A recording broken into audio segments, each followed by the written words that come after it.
Hi and welcome to the Unquendor Guitars workshop. My name is Daniel and in this video I'm working on these two guitars.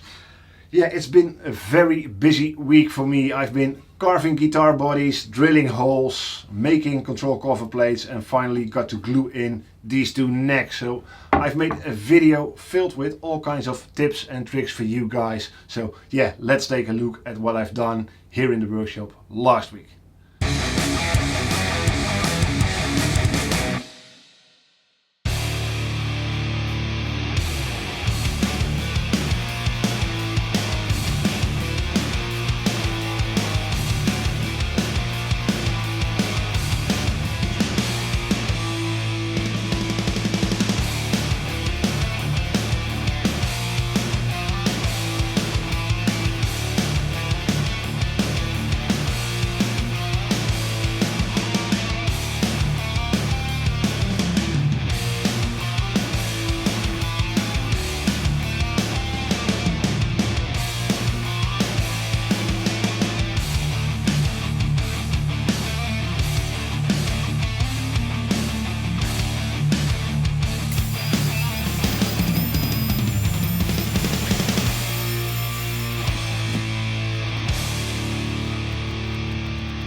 After routing the pickup cavities, I like to drill all the holes needed for the wiring so I can't forget them. So I'm going to take out my long drill bits and my cordless drill and I'm going to drill a couple of holes, starting with a hole between the neck pickup and the bridge pickup, the neck pickup and the three-way switch, and of course between the bridge pickup and the control cavity. And afterwards I'm going to place my templates, mark the holes for the control knobs and also drill these holes, and then finally I can start shaping these guitar bodies. So the first hole I'm going to drill is from the neck pickup to the three-way switch, and I need to drill it at this angle. And to protect this little corner of the pickup cavity, I'm going to put a little plastic old card right here in the corner just to protect the wood from the drill bit.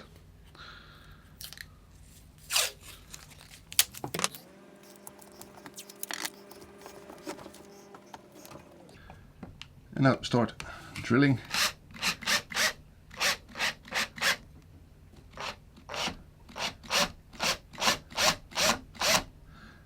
And when drilling, just take it slow.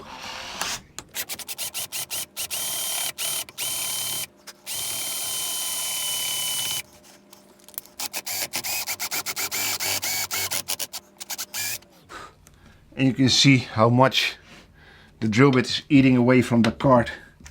It already, well, not quite, but it almost went through. So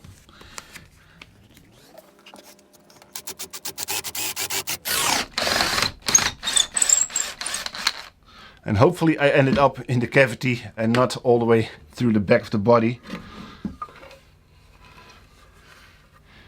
Yeah, nice at the half waypoint.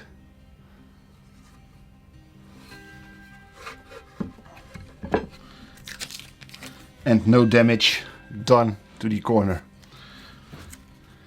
Same on the other side, from the bridge pickup to the other cavity.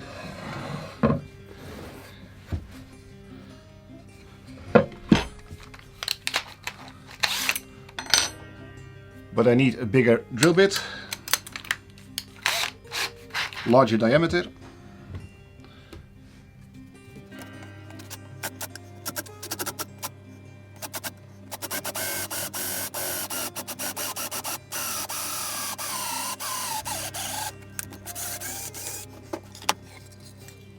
And again another nice hole. The last hole to drill in this body is between the neck pickup and the bridge pickup, and I'm going to drill it right on this little edge between the pickup cavity and the neck pocket.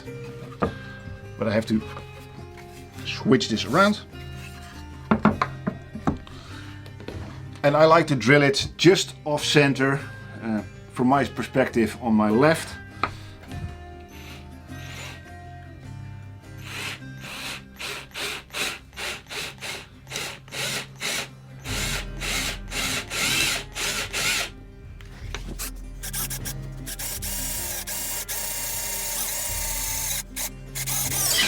And the trick is to keep your drill as level and straight as possible.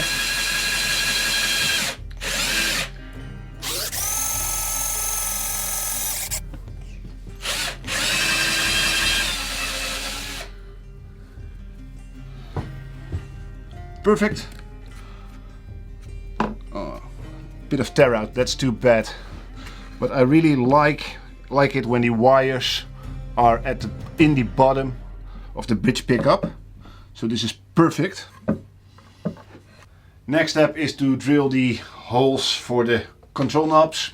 And I want to do it beforehand so I can keep checking the thickness of the top when I'm carving my body, so that I don't accidentally carve into the control cavity. So I'm going to drill these holes. First, I've marked them out on my template so I can place my template on the body. Make sure it's aligned properly. And I can use my awl to just punch the holes. And before I drill these holes, I'm going to check the diameter of the shaft of the potentiometers, and I'm going to use these classic Fishman Fluence pickups, and they come supplied with all the necessary wiring and potentiometers, but I have noticed sometimes they're different, so always check your hardware. If I can get it out, yeah, here it is. So always check it. There are generally two sizes. I've noticed there's 10 millimeters here in Europe and 8 millimeter shafts. Usually it's 10, but it may vary. I know EMG pickups, the potentiometers that come with EMG are 8 millimeters. And these are 9.3, so that's, let me think, in imperial it would be 3/8 of an inch. No? Yeah, 3/8 I think. And yeah, well, it's just over 9 millimeters, so I can drill the somewhat standardized 10 millimeter hole. Yeah, very easy. On the drill press, just drill these 4 holes.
So the body cards are coming along nicely, but unfortunately I can't tell you in detail what I'm doing and how I'm going about doing this very subtle but very organic shape.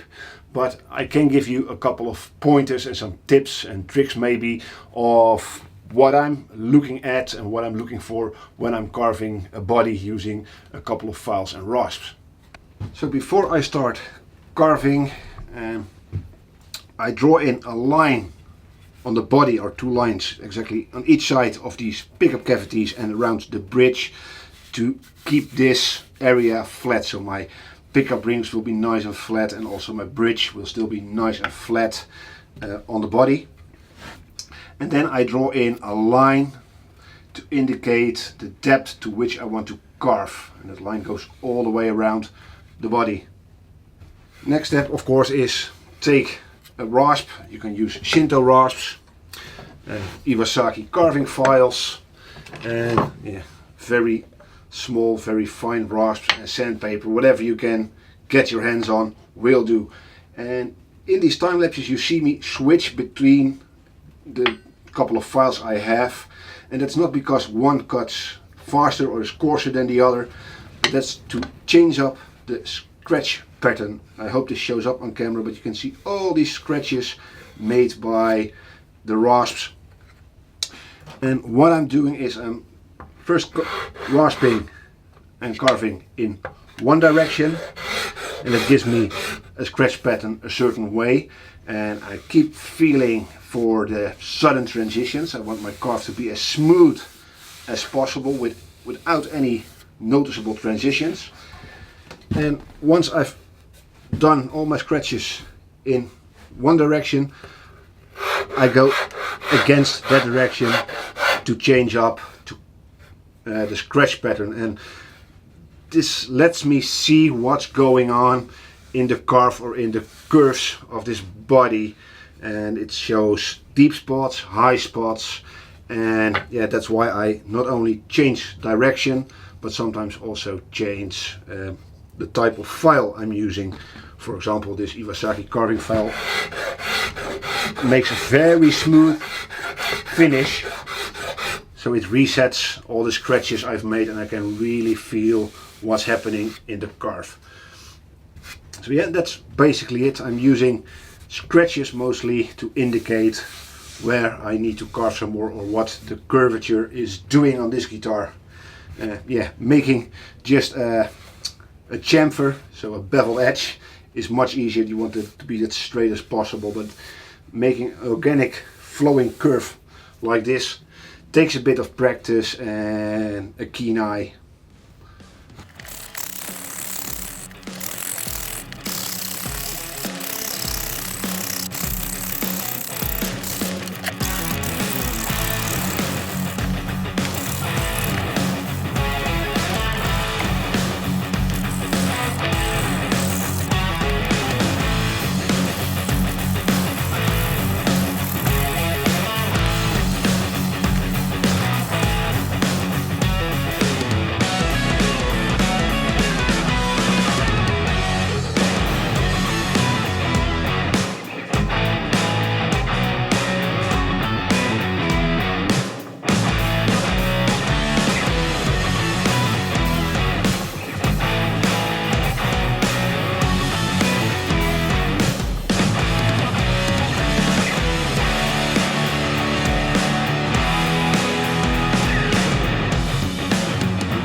It is very windy, so I hope you can hear me. After carving the guitar bodies, it's time to make the control cavity cover plates, and I went ahead and I cut out some thin pieces. It's 4 or 5 millimeters thick pieces of black limba, and I'm looking to match the grain pattern and the coloration of the body and the cover plate as good as I can. It won't be an exact match because this is from a different piece of wood, but I can align some of the characteristics and color splashes of the black limba as good as I can.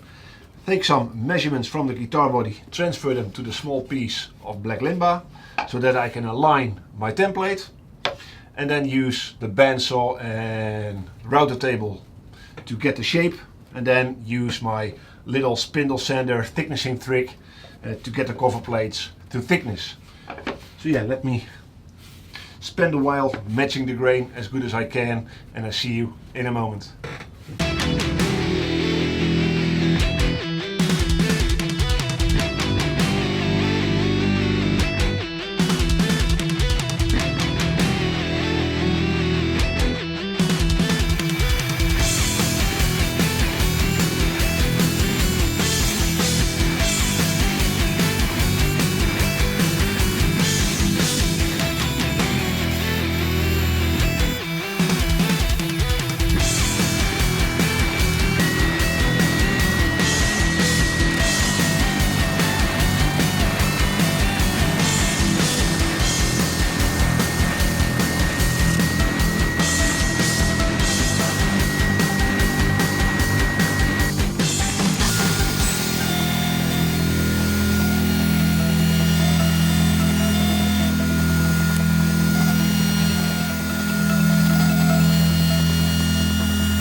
fits.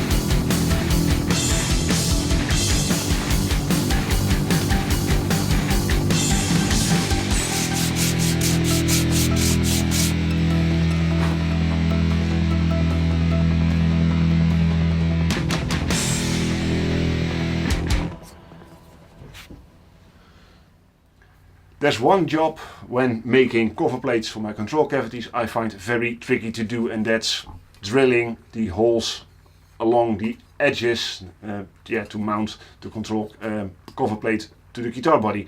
I'm always scared I end up too close to the edge, especially for the countersinking of these holes, or that I'm too far in so that there's not enough material underneath the cover plate for the screws to hold on to. So I came up with a solution that helps me drill these holes very easy and very consistently, and it took I think just an hour to make, and that's a drilling template. And what I did, I took a piece of 12mm MDF and routed using my template for the guitar body, routed the control cavity including the little edge the cover plate sits on, and then drilled some holes, or drilled the mounting holes inside these inside the edge. So I know that there should be enough material in the actual guitar body to hold onto the mounting screws. And when I place my cover plate inside this template, and the only thing I did differently is that I routed it in such a way that the good side of the cover plate is inside the template, so it's basically upside down. I routed it upside down, and now I can use this template with my pillar drill to drill these holes very accurately and very consistently, and now I can be sure that my holes are far enough from the edge to make a nice little countersink, and that there should be enough material in the guitar body to hold on to the mounting screws. So yeah, let me know in the comment section down below if such a template could also be useful in your guitar workshop. After shaping the body and do the initial fine sanding, it's time to drill the final hole, and that's the hole for the output jack. I'm using these long barreled output jacks that go all the way through, and I'm going to use a 12mm drill and drill the hole as straight as I can, straight down through the body, and then use a stepper drill to countersink the head of the output jack so it's nice and somewhat flush with the body. To drill this hole I'm using a bridle point drill bit, of course, and my small cordless drill. Make sure my body is clamped as tight as I dare into the workbench. Use my bridle point on my drill bit in the center of the guitar body, and essentially I can drill straight down, and there's also a little line to help me guide a little, and I'm going to take it very slow, and I'm checking while drilling that my drill bit is removing material equally, so I also know that I'm in the correct position sideways.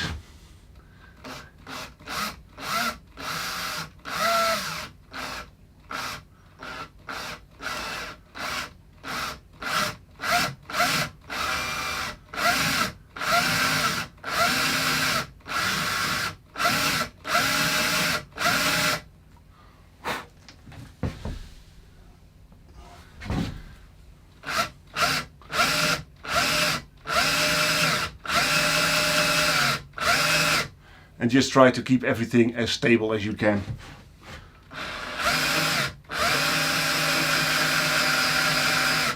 And don't use any pressure on your drill or in the drill bit, just let it sink in by itself.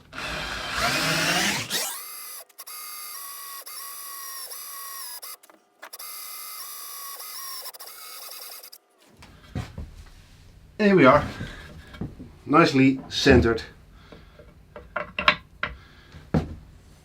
Perfect. Now for the stepper drill.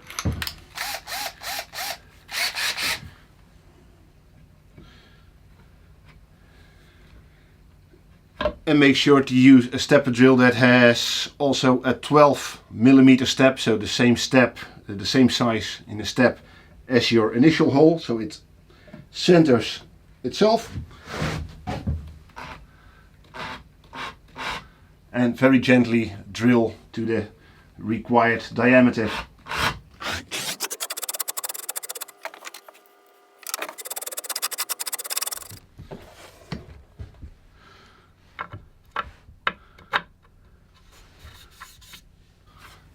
And it's in.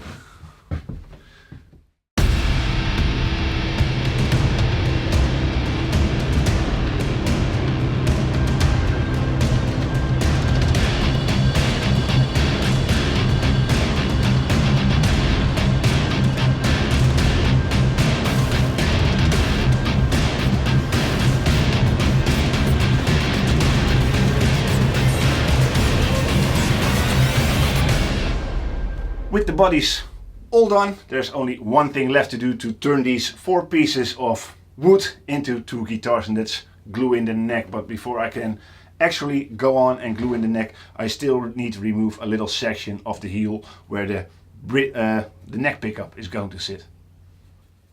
So to remove this part of the heel, it's fairly easy. I can measure the depth of the neck pocket underneath the pickup cavity, which is 10.5 in my case. I can make a mark on the heel.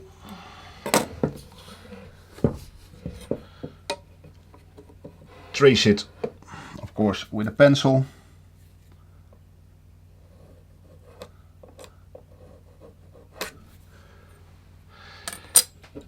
And I always like to leave a little edge at the end by the fretboard for the pickup ring to rest on.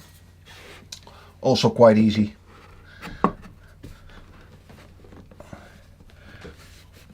Make sure the neck is in the body and just connect the 2 sides of the pickup cavity.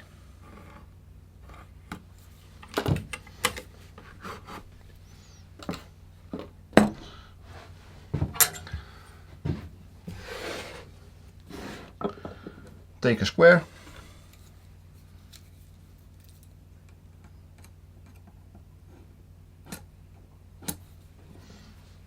and draw in that line. Yeah. And this is the section I need to remove.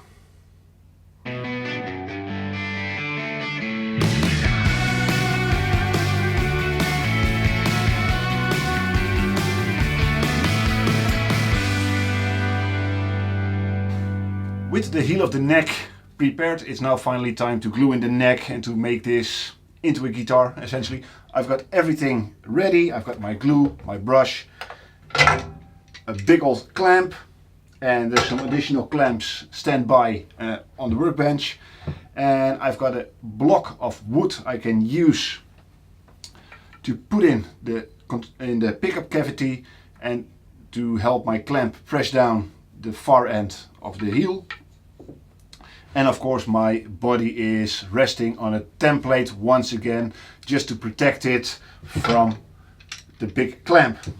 So usually I only need 1 clamp, but we'll see. I've got, like I said, additional clamps at the ready. And now it's just a matter of spreading just enough glue in the neck pocket. That's just enough to hold in the neck. Don't overdo it, because if you have too much glue underneath the heel of the neck, it can adjust the angle a little, so don't overdo it with the glue. And also the glue will somewhat expand the wood just a little and can make it very hard to press in your neck, especially when you have a very tight fitting neck joint. So I sometimes need my clamp to really press in the neck if I overdo it with the glue. So yeah, here we go.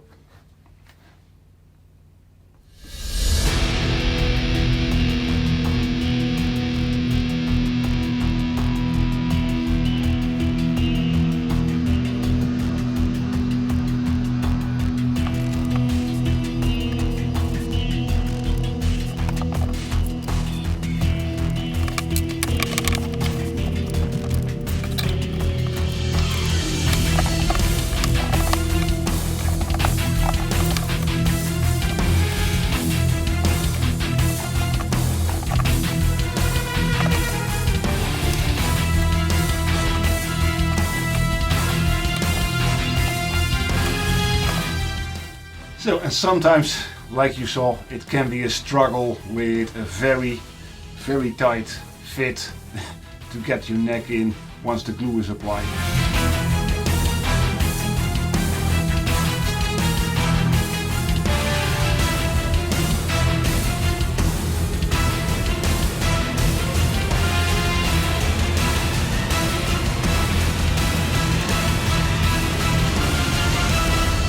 With the two guitar necks glued in, I can take the rest of the night off and maybe watch a movie. It's been a while.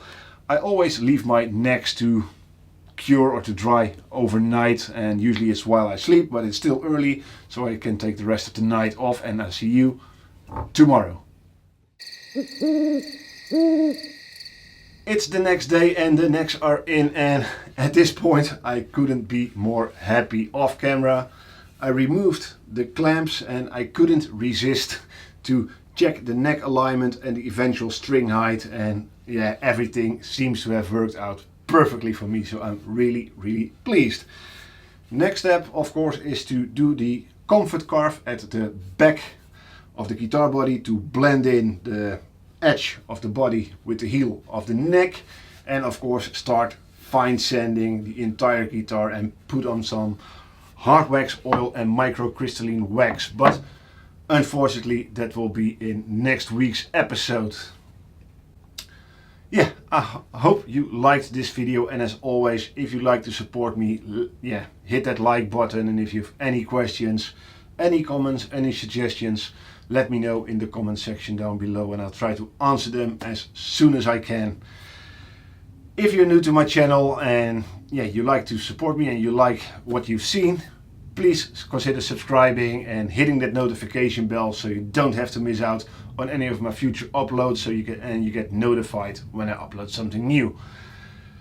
Yeah, like I said, next week will be fine sanding and finishing these guitars and getting them ready for final assembly, so keep an eye out for that one, and I hope to see you all there. But until then, have a nice week.